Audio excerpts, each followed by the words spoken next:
Hello and welcome, I'm Tim and this is SV Paquita. And it's a great day. 2 days, 2 in the W column. So, I talked to you yesterday about my problems and ultimate what we found the problem to be with the hydronic heater. And this thing's fantastic. Got up this morning, got the water all going, all hot for the day. Also got, I turned on the blower and got it, the bus heater, and took the chill off in the room down below. Oh, it was wonderful, fantastic. And so look, while we're talking about that, this is something you don't get with the cheap heaters. You get a real manual, step by step on everything. It's all printed in English. It's great. I told you the customer support is great. I put this in the description, but not everybody may have seen this. In the event that any of you might want to buy one of these hydronic heaters, whether it be for your truck or for your RV or for your boat, I would highly recommend that you don't even buy the cheap ones like I tried before, that you just went and got this one. And I asked I told the people that I was making a video, meaning afterwards, I said, thank you so much, it's great. I'm putting a video together, and there may be some people that want to do this. Is there a link you can give me that if the people want to buy it, they can buy it directly from you? And they said that they actually they have a warehouse on the West Coast, and they're moving from a small warehouse to a big warehouse, and getting ready for that move, they're doing a thing where they're getting rid of the product so that they don't have to move the product. They can just get new product into the new warehouse. Anyway, what that means is what I spent about almost $700, $600 and change for my unit. They've given me a link, and I don't get a penny for this. And I say I don't get a penny. I'm just happy that I got a unit that works so well, and I'm so happy with it. And there's somebody there when I write them a message. I suppose we could call them, but I preferred writing them, and they wrote back to me, and they took care of everything, as you know from yesterday. Anyway, you have a link. You can buy it for $4.99. So you can get it for for a couple $100 cheaper than I did. So I would highly recommend that if you guys were on the fence of doing this, I got a good one for you, and I got you, and I'll put a link. The link will be in the description. Anyway, that's that. So today I went and I redid my whole water maker, and I've been getting air in the system and all that. And you know what? Every time I've said this before, every time I think something's really bad, turns out, and like I think the worst of everything, it turns out it's just me being stupid. So I took, on the pumps, there's an inlet side and an outlet side, and the outlet side I've changed to schedule 80. And I figured higher pressure, that would be the problem, where I was getting all this air in the system. And I don't know how I made such a stupid error. It wasn't until I started I took everything apart, and I was like, wait a minute, I'm not getting air from the pressure side, I gotta get air from the inlet side. So now I have to take off the fittings on that side and retape them and crank them down and all that sort of stuff. I went over, and one is tight, the other one, I've got what do they call those things? The unions, the unions. One of them was just hand type. So all the air that I had introduced into my system that was giving me all the problems, that all was just coming from one. And so I put everything back together again. I put the new filter housings in. I rewired everything because I had this 2 wires into one, and I gave everything dedicated wires and solder sealed everything. Put it in, nice, neat. And guess what? I don't know that any of you really care or understand this, but right now we're getting huge pressures. So that's like 90 and bumping up to 100 when the Clark pump moves back and forth, and we're getting 15 gallons per hour.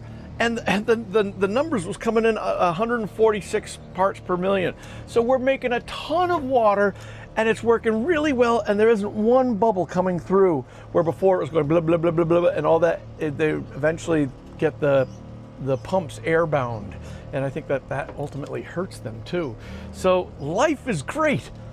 Oh, I just can't tell you how good it feels to have projects that are working.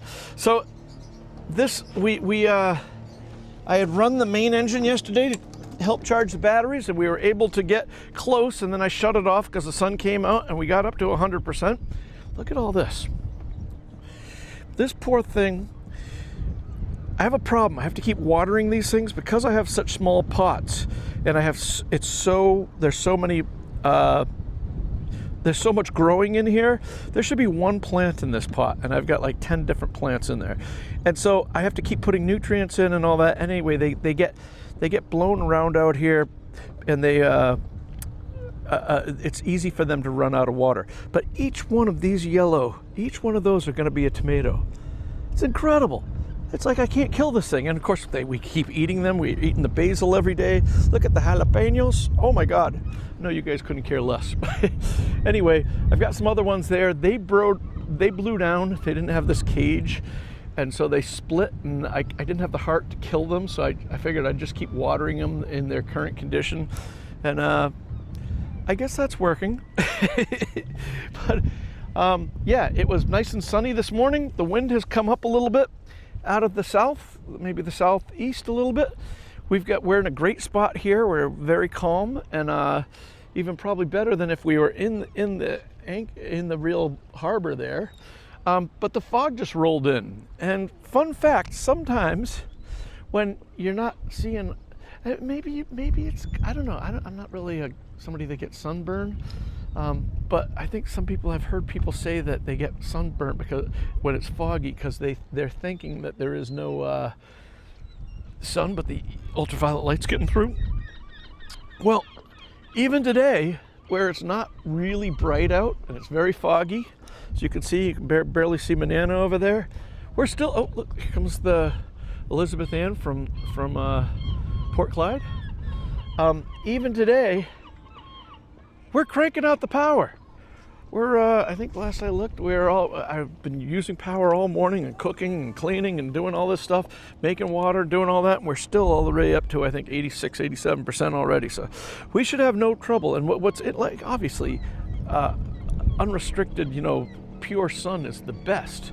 But just because it's foggy actually is better than cloudy. If it's cloudy, we don't make a lot of sun.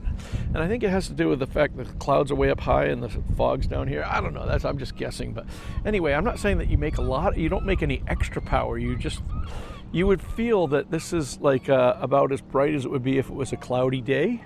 And we're still pumping out, I think it was like 750, 800 watts of power. So bring it on. It's all good.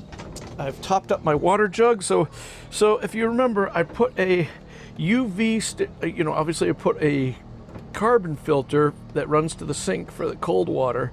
And then I put a UV sterilizing filter that sterilizes stuff. So if we ever go to a place that has questionable water, like we kind of did in the DR, we didn't take any of the water in the DR that wasn't purified because it might have some stuff in there, and so that would be something that would help us out in that case.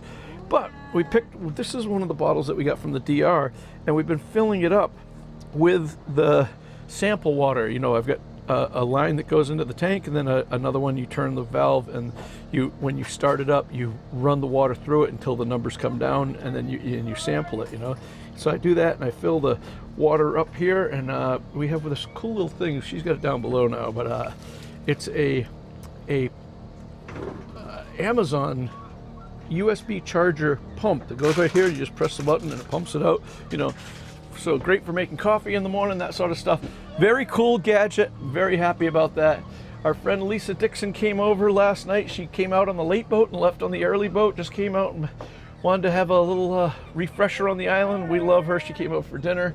And now we're having a great time over here. Life is looking good. We're happy. All the stress that I had before is gone. And now I can start putting things away and making things nice, neat. And still haven't got, I don't think I'm going to be able to do much with the generator until we get it out and down in Virginia. But that's a tale for another day. But until then, I want to thank you guys for watching. And sorry we don't have sailing videos for you. They are coming. We're getting very close, just a couple weeks away, because around the 1st of September we're out of here. So anyway, our friends, we've got a whole bunch of friends coming up. We got Runa, you guys all remember Runa, and Ian, and Kristen, and Jim. They're all coming on Friday. So Friday and Saturday, we should have 6 people on the boat, and it should be a raucous time. But anyway, tune in for those shenanigans, and if anything happens before then, I'll let you know. In the meantime, thank you so much for watching. You guys take care, be safe, and as always, I'll see you on the one.